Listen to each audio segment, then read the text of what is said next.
Sir இப்ப இந்த booth வைஸ்ல வந்து டிவிகேக்கு வந்து சப்போர்ட் எப்படி இருக்கு சார்? ஜெயிக்கிறதுக்கு வாய்ப்பு இருக்குமா? இல்லை, எனக்கு தெரிந்து இந்த முறை ஒரு ஆட்சி அமைப்பதற்கான வாய்ப்புகள்ங்கிறது ரொம்ப குறைவு தான். ம். ஆனால் அப்படி ஒரு சந்தர்ப்பத்தை இயற்கை வந்து விஜய்க்கு கொடுத்துச்சு. அவர் இன்னும் கடுமையா கிட்டத்தட்ட அந்த கட்சி ஆரம்பிச்சு 3 வருஷம் ஆச்சு. 1 வருஷமா ஆக்டிவா இருக்காங்க.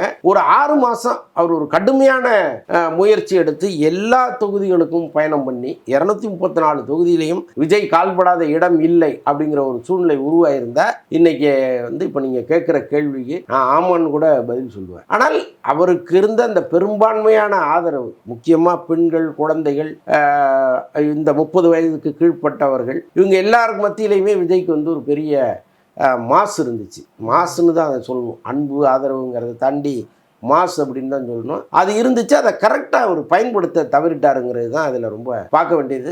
இதில் வந்து ஓரளவுக்கு கழித்து கட்டிட்டு பார்த்தீங்கன்னா இன்னொன்று திமுக செய்த சலுகைகள். இப்போ வந்து ஒவ்வொரு முறையும் திமுக மீது நிறைய குற்றச்சாட்டுகள் உண்டு.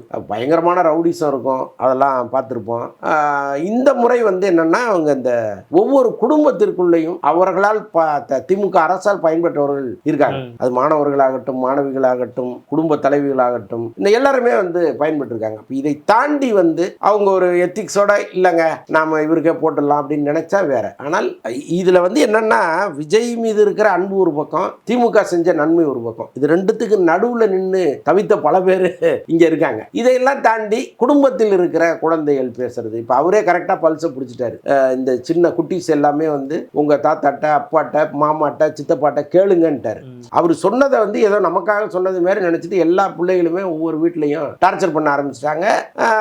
எல்லா குடும்பமுமே நம்ம புள்ள சொல்லுது, நம்ம பேரன் சொல்றான், நம்ம அக்கா புள்ள சொல்லுதுன்னு நினைச்சு ஓட்டு போட்டவங்க நிறைய பேர் இருக்காங்க. அப்போ இந்த தேர்தலை பொறுத்தளவுக்கு ஒரு வெறுப்பு அரசியல் இல்லை. திமுக மீது ஒரு வெறுப்பு அரசியல் இல்லை. அதே மாதிரி விஜய் மீது வந்து ஒரு வெறுப்பை இவங்க கக்குனால் கூட அதை தாண்டி இது நம்ம வீட்டு பிள்ளைங்கிற ஒரு உணர்வும் எல்லாருக்கும் இருக்கு. இந்த இழுபறி தான் என்னவாக போகுதுன்னு தெரியல.